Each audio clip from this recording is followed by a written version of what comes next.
परिवार, एक घर में आपका स्वागत है। हाल ही में महाराष्ट्र रेरा ने एक अधिसूचना जारी की है जिसके अंतर्गत सभी चैनल पार्टनर्स यानी रियल एस्टेट ब्रोकर्स और एजेंट्स को एक परीक्षा देनी होगी और अपने पेशे की प्रैक्टिस के लिए प्रमाण पत्र यानी सर्टिफिकेशन लेना होगा।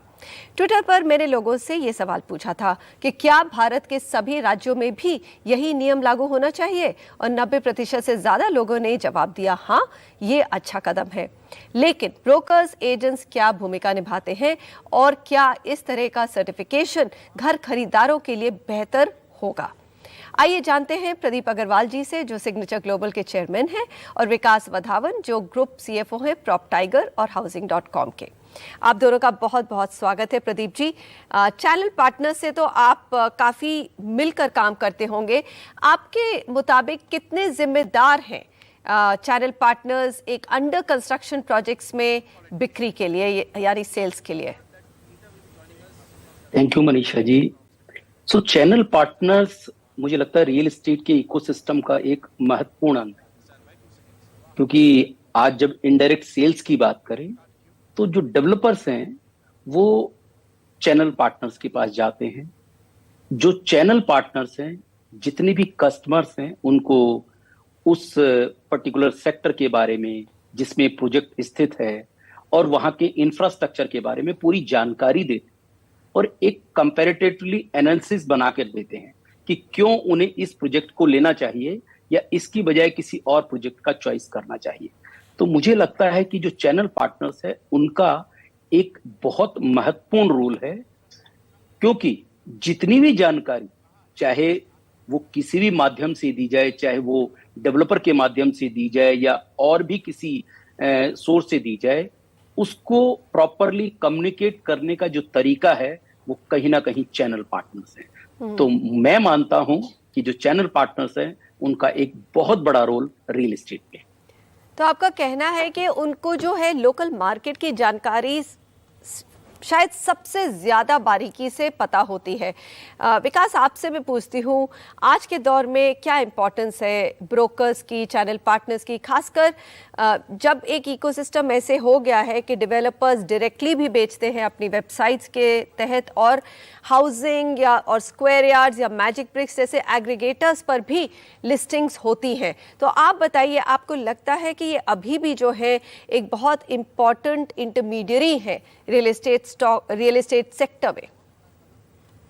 थैंक यू मनीषा जी। मैं बहुत सहमत हूं जो प्रदीप जी ने अभी बोला, और जैसा कि आप जानते हैं हमारे पास दोनों ही तरह के बिजनेस हैं।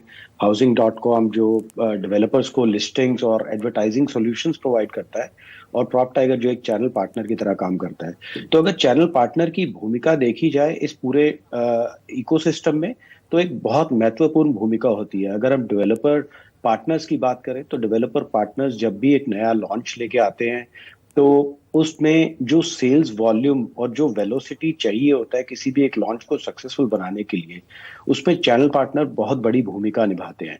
क्योंकि आपको जो ये प्लेटफॉर्म्स हैं, Housing.com जैसे प्लेटफॉर्म्स, ये आपको एडवर्टाइजिंग प्रोवाइड करते हैं, डेवलपर का ब्रांड क्रिएट करते हैं और उसके बाद उस प्रोजेक्ट की इंफॉर्मेशन मार्केट में स्प्रेड करते हैं। लेकिन उस इंफॉर्मेशन, जब वो इंफॉर्मेशन स्प्रेड हो जाता है, उसको कैपिटलाइज करने के लिए आपको ऑन ग्राउंड बहुत सारे सेल्स एजेंट चाहिए, जो चैनल पार्टनर डेवलपर की सेल्स टीम को ऑगमेंट करते हैं और उन कस्टमर का जो इंटरेस्ट क्रिएट किया है इन डिजिटल प्लेटफॉर्म्स ने मार्केट में, उसको कैपिटलाइज करने में मदद करते हैं, जिससे कि सेल्स वेलोसिटी बढ़ती है। उसी तरह से अगर मैं कंज्यूमर की तरफ से बात करूं, तो कंज्यूमर जब मार्केट में एक प्रोजेक्ट लेने आता है, जैसे प्रदीप जी ने बोला, चैनल पार्टनर की एक बहुत बड़ी भूमिका होती है कंज्यूमर को ये समझाने में कि वो माइक्रो मार्केट क्या है, उस माइक्रो मार्केट में क्या एक्टिविटीज होने वाले हैं। कंज्यूमर को साथ ले जाके वो माइक्रो मार्केट का एक विजिट कराना, वो एक बहुत इंपॉर्टेंट एस्पेक्ट है जिसमें चैनल पार्टनर एक बहुत बड़ी भूमिका अदा करता है। और हालांकि डेवलपर की क्रेडिबिलिटी बहुत इंपॉर्टेंट है, लेकिन कस्टमर का एक कॉन्फिडेंस बढ़ जाता है जब वो एक चैनल पार्टनर से वही बातें इंडिपेंडेंटली सुनता है। चलिए विकास, तो आपने प्रदीप जी जो कह रहे हैं उससे आपने सहमति दी है। एक बात बताइए प्रदीप जी, रेरा ने जब नियम लागू किए थे तो उन्होंने ये भी कहा था कि चैनल पार्टनर्स को रेरा के साथ रजिस्टर करना ज़रूरी होगा, नहीं तो वो ऑपरेट नहीं कर सकते हैं मार्केट में। लेकिन जो इस समय महारेरा ने एक स्टेप आगे लिया है, उन्होंने कहा है कि आप एक कोर्स करिए और वो 20 घंटे का कोर्स के बाद आप एक परीक्षा भी दीजिए, जिससे उनको लगता है कि ये जो सेक्टर है और मजबूत होगा और जो बायर सेलर्स हैं और भी बेहतर प्रोटेक्टेड होंगे। आपकी क्या राय है उस पर? तो मनीषा जी, अगर मैं इसको इस तरीके से आपको जवाब दूं कि कहीं ना कहीं आप देखें जो कैपिटल मार्केट है, कैपिटल मार्केट में जो ब्रोकर्स हैं, उनके जो सब ब्रोकर्स हैं, उनका एक बहुत बड़ा रोल होता है।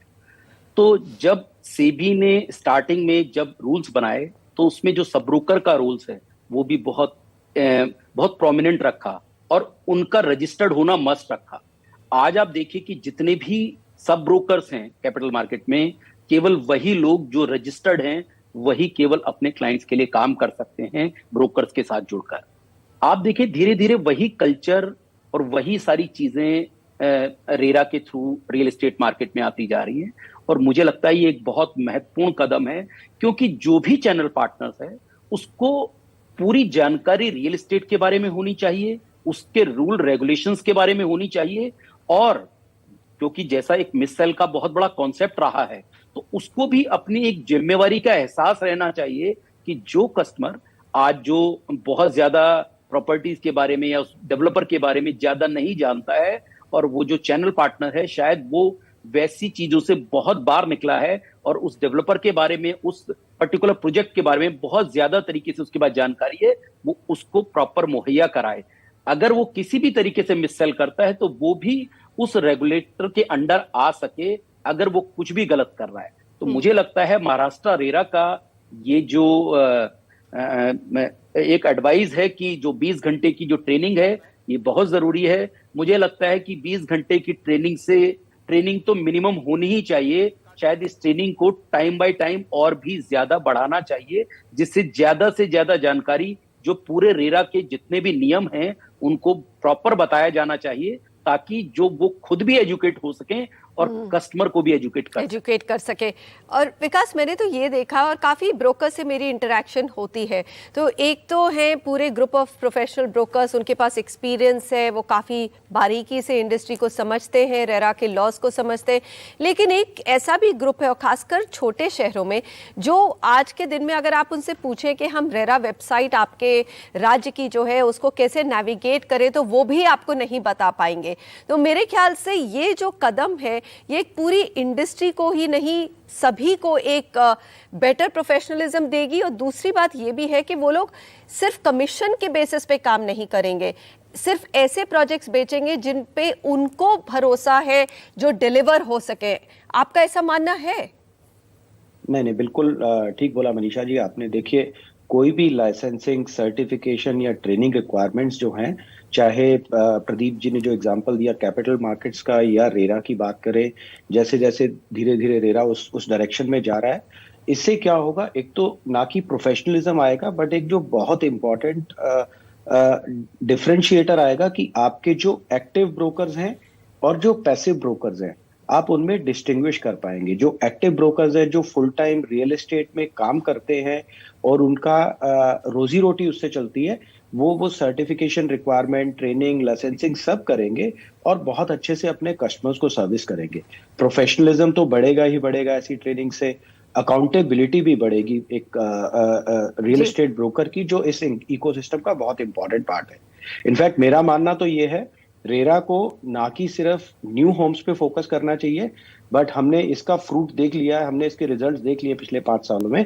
नाउ रेरा को देखना चाहिए कि कैसे इसको रेंटल और रीसेल में भी एक्सपैंड किया जाए। चलिए, रेंटल नेक्स्ट स्टेप जो है आपने दिखा दी है कि रेंटल पे भी इसकी नज़र होनी चाहिए, और रेरा को जो ब्रोकर्स रेंटल कर रहे हैं उन्हें भी रजिस्टर करना चाहिए। प्रदीप जी और विकास जी, थैंक यू वेरी मच। ये तो बात हम भी मानते हैं कि रियल एस्टेट ब्रोकर्स अपने लोकल एरिया को बहुत बारीकी से समझते हैं और उनके सर्टिफिकेशन से पूरे सेक्टर में ट्रांसपेरेंसी बढ़ेगी ही। आज इतना ही। हर परिवार एक घर में हमसे जुड़ने का बहुत बहुत शुक्रिया।